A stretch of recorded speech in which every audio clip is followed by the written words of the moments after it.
سید احمد شاه سادات د مخابراتو د علومو متخصص او موږ په نننۍ بحث کې غواړو چې په افغانستان کې د مخابراتو په اړوند او په عمومي ډول د ټکنالوژي په ارتباط باندې تاسو ګرانو محترمو لیدونکو ته معلومات وړاندې کړو. موږ دې حد ته رسېدلي وو چې په افغانستان کې د موبایل نرخونه جګ دي. ښاغلي سادات په دې ارتباط باندې ځواب وړاندې کړ او خبره راغله د نوري فایبر ته. دوی یادونه وکړله چې اوس نرخونه جګ دي. یو علت یې دا ده چې موږ د نړۍ سره د سټلایټ یعنې د هوا له لارې وصل یو. که چېرته د ځمکې له لارې د افغانستان د نړۍ سره ونښلول سي، د نرخونو په کمښت کې هم زیات تاثیر لري او نرخونه به د اوس په حالت باندې په راتلونکي کې ټیټ شي. سادات صاحب، دا چې نوري فایبر څه شی دی او کومې ښېګڼې لري او تاسو یې برخې ته یادونه وکړله چې کله چېرته موږ د ځمکې له نړۍ سره وصل شو، طبیعي خبره ده چې په اوسنیو نرخونو کې به د پام وړ ټیټوالی راسي.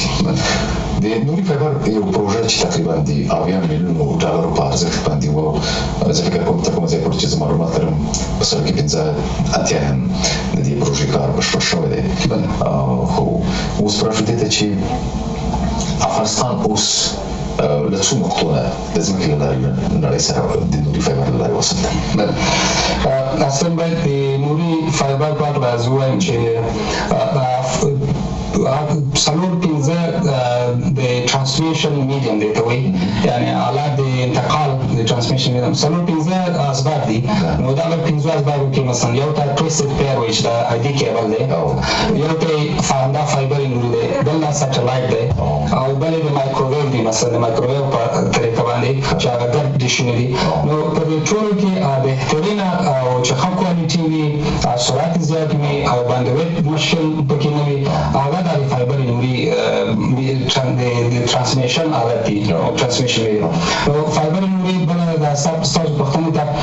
فایبر نوري فعلا چې د 50% تکمیل شوی دی. دا د تاجکستان سره، د ایران سره، د پاکستان سره، د سوریې له لارې ازبکستان سره دا کنیکټ شوي دي، دا وصل شوي دي تر اوسه پورې. خو د دوی د تقسیماتو په خاطر باندې چې نورو شرکتونو ته دا تقسیم شي او یا نور شرکتونه په دې باندې کمیونیکیشن واخلي، نو بعضې اسباب او آلات دې لپاره کار پکار دی چې دا ټول مکمل هم د رنګ حلقه بشپړه شي. او د حلقې د بشپړېدو لپاره بعضې امنیتي ستونزې وي چې دا تر اوسه پورې دا 50% چې پاتې دا صرف د امنیتي ستونزو د وجې پاتې ده. یو نوره ټوله حلقه تکمیل ده. څه فکر کوئ چې کله دا حلقه بشپړه شي په نرخ او نوع باندې به څنګه تاثیر ولري؟ نو چې کله دغه حلقه تکمیله شوه او دا 15 شرکتونه، شخصي شرکتونه، دوی ټول د په یوه ځای چې سټلایټ او مایکروویو استفاده کوي، د فایبر نورونه استفاده وکړي، نو په دې اساس سره هم په کیفیت کې ښه والی راځي، هم قیمتونه کمیږي او هم چې دوی د باندویت او سرعت. مثلا اوس که چېرته ته خارج ته ټلیفون کوې، د څنګه نمرې ووایې او آخري نمرې نه وروسته ته به انتظار کوې تر څو هلته رنګ ټون واورې زنګ راشي، ځکه دا ټول د ټایم د وخت دی چې په سټلایټ باندې ځي او ضایع کېږي. نو چې کله فایبر نوري چې څنګه آخرنۍ نقطه دی او آخرنۍ عدد وي او ډیجټ، نو اتومات هلته ټلیفون ته واورې او سفر تاسو د باندویټ یادونه وکړله. خو هغه دوستان چې انټرنیټ نه استفاده کوي، هغه د باندویټ نه یوه اندازه سر ټکوي چې سرعت یې ډېر دغه دی، کم دی. د سرعت زیاتوالي لپاره هم څه فکر کوئ چې علت پیدا شوي؟ یوه یادونه باید محترمو لیدونکو ته ورکړو چې د همدغه شېبې نه وروسته ستاسو ټلیفون هم واخلو او انجینر صاحب ستاسو پوښتنو ته ځواب. مهرباني. باندویټ دوه شیان، یو د سورس د باندویټ، مثلا چانه ترې اخلي، قیمتونه باندې جو قیمت هم باید بیا ټیټ شي. باندویټ چې چانه خارج نه د نورو ملکونو باندویټ اخیستل کېږي د کمیونیکیشن، ځکه دا سرور دي په ټول لکه د جال غوندې انټرنیټ خپور وي په ټوله نړۍ کې. او بل دا دی چې د باندویټ خصوصا د په خاطر باندې چې کمیونیکیشن اوس د وایرلیس کمیونیکیشن، مثلا موبایل لپاره باندویټ چې دی دا 2G چې دی دا خپله لږ ظرفیت د دې د باندویټ کم وي، د موبایل لپاره کم دا ایر انټرفیس ورته وایي چې دا موبایل باندې چې د دې باندویټ کم وي. او د زومیني لاین لپاره نن د خاطر باندې د افغانستان دولت د وزارت مخابراتو په ذریعہ یو بل پروژه اوس تطبیق لاندې ده چې هغه د کیبل پروژه ده چې هغه کیبل چې د کورونو ته ورځي مثلا د سیمسي کیبل هغه دې ته وایي ډي اس ال لاینونه چې د دې په کچېرته څوک په کور کې ډي اس ال لاین ولري د دوی د ټلیفون خدمات د انټرنیټ هم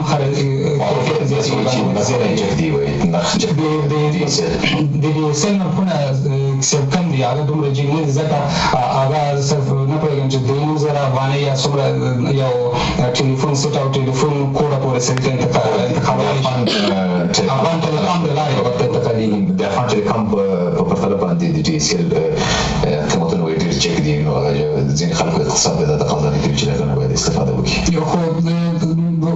اصلا انټرنیټ د یو اندازه قیمت شی د څه ډېر ارزانه انټرنیټ په نورو ځایونو کې سړی وګوري انټرنیټ قیمت دی یو ټلیفون ته به لاړ شو د ژمنې سره سم محترم لیدونکي به هم واخلو چې څه پوښتنه لري بله السلام علیکم صاحب وعلیکم السلام خوش آمدید بفرمایید صاحب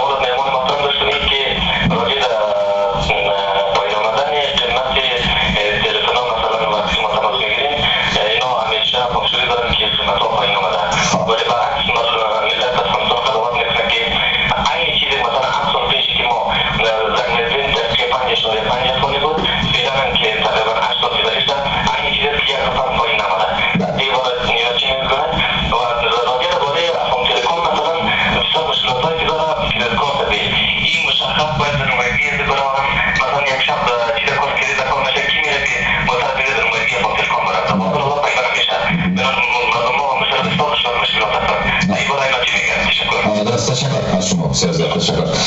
دوی پوښتنې دوه برخې لري یو برخه دا و چې د نرخونو ویل هغه ادعا وي چې کېږي چې ګنې نرخونه راټیټ شوي دي نه دي راټیټ شوي او بله پوښتنه دا و چې د افغان ټلیکام کارتونه کریډټ کارتونه نه ادا شو دا یې ډېر کم دی یا د 1500 افغانۍ یا د 1000 افغانۍ دي که چېرته د چا دپاره اړتیا پیدا کېږي نو هغه باید موټر ونیسي بیا به ځي د افغان ټلیکام نمایندګۍ ته ورته د افغان ټلیکام د نمایندګۍ نه به بیا د کریډټ کارتونه اخلي دغه ستونزې د حل دپاره د مخابراتو او معلوماتي تکنالوژۍ وزارت کوم پروګرامونه ترلاسه لاندې لري مهرباني وکړئ بله زه په دې موضوع کې باید دا ووایم چې که چېرته موږ اول نه فکر وکړو نو د دې په ځواب کې د پوښتنې په ځواب کې نو اول د ټلیفون مکالمې 10 سنټه په هر یو دقیقه باندې اخیستل اوس دا مکالمه اوس مثلا د افغان بیسیم نه افغان بیسیم ته 1 افغانۍ ته ښکته شوې دا یو اندازه قیمتونه ټیټ شوي دي یا په د ایم ټي ایم کې که چېرته موږ وګورو اوس د سلام په نوم باندې یو نوی پاکیج یو نوی هغه انټروډیوس کړو معرف خلکو ته چې هغه کې مثلا 2 افغانۍ د یو په داخل د شرکت کې په داخل کې چېرته وایي آن نت کمیونیکیشن یعنې په داخل د نیټورک کې 2 افغانۍ په یو دقیقه باندې درکېږي دا د ایم ټي ایم ته مثلا د افغان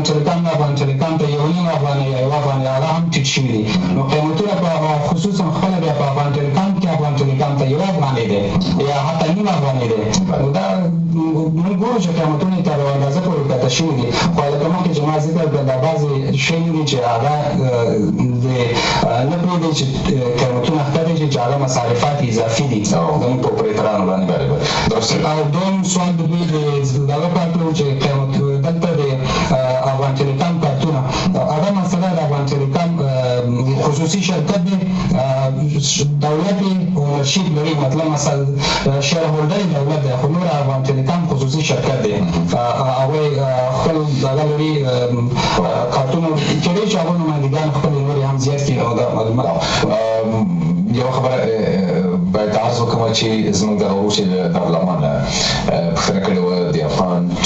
ټلیکام د کریډټ کارتونو په ارتباط باندې موږ به په راتلونکو خبرونه کې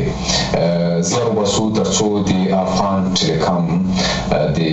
شرکت د مسؤلینو له جملې څخه هم یا په خبره باندې د افغان ټلیکام رئیس او یا ځینې نور مسؤلین خبرونه سره وبولو او د دغه ستونزې د حل په اړوند باندې به له دوی سره په راتلونکو خبرونه کې انشاءالله چې خامخا به بحث ورسره ولرو او زموږ د ګرانو او محترمو هېوادوالو قناعت به دوی حاصل کړي یو بل ټلیفون به هم واخلو که ستا خوښوي سره بیا به ځینې نورې پوښتنې چې له ما سره دي هغه به طرحه کړو السلام علیکم السلام علیکم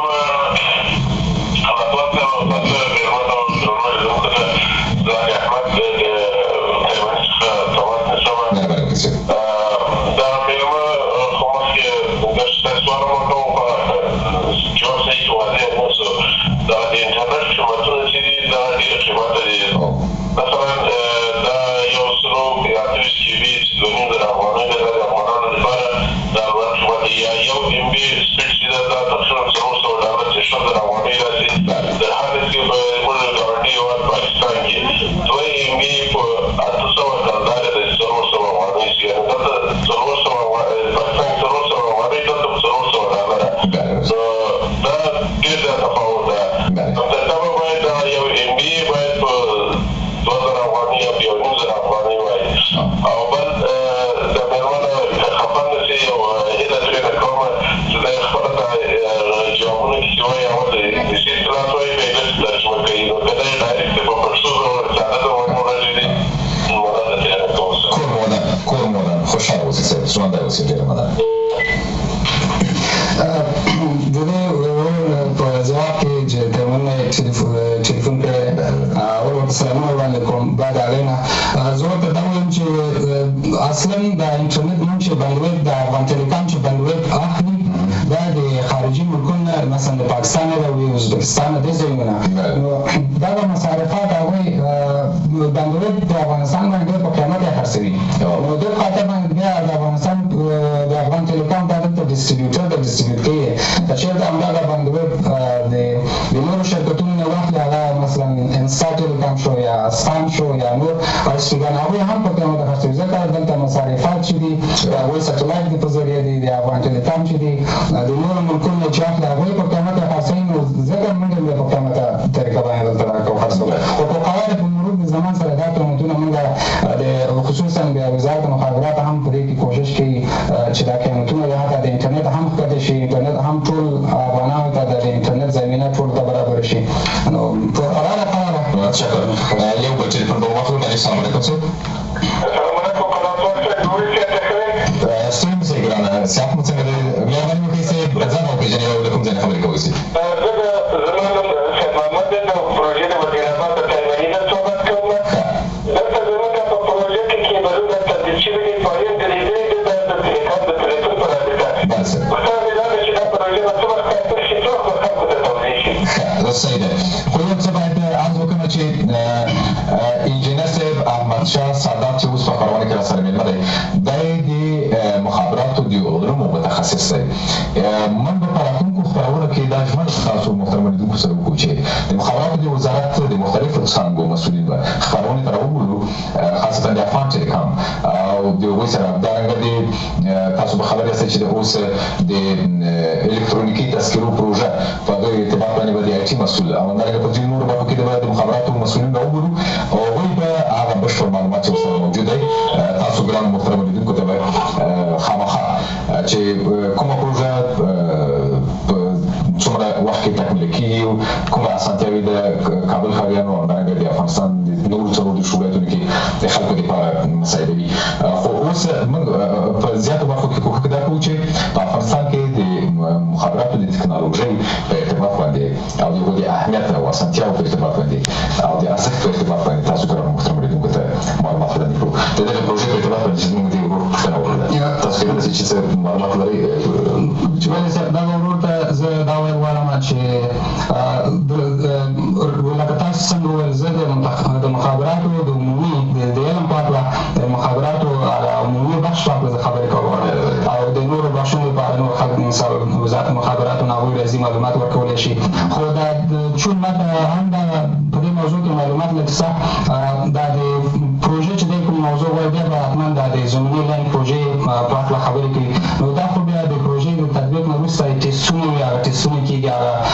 کتل غواړي چې دا د اخر ټوله پروژه مکمله تطبیق شوې یا د امتحانکاري نه وروسته بیا دوی ته وړاندې کېږي دا کومه پوښتنه چې زموږ دې تایمني کې کېدای شي چې دوی د افغان ټلیکام نه پوښتنه وکړي چې دا کله دوی کولی شي خبرې راځو چې موږ په راتلونکو خپرونو کې د افغان ټلیکام مسؤلین به خپرونې ته راوبولو او له دوی نه به د معلوماتو غوښتنه چې کومې پروژې چې دلته ترلاسه دي په کوم وخت کې او د ځان علت او یا نه ځان علت په دې ارتباط باندې بشپړ معلومات محترم لیدونکو ته وړاندې کړي ستاسو چای هم سعادت صاحب سره سولي تاسو به مې بله چیرې ته وچښئ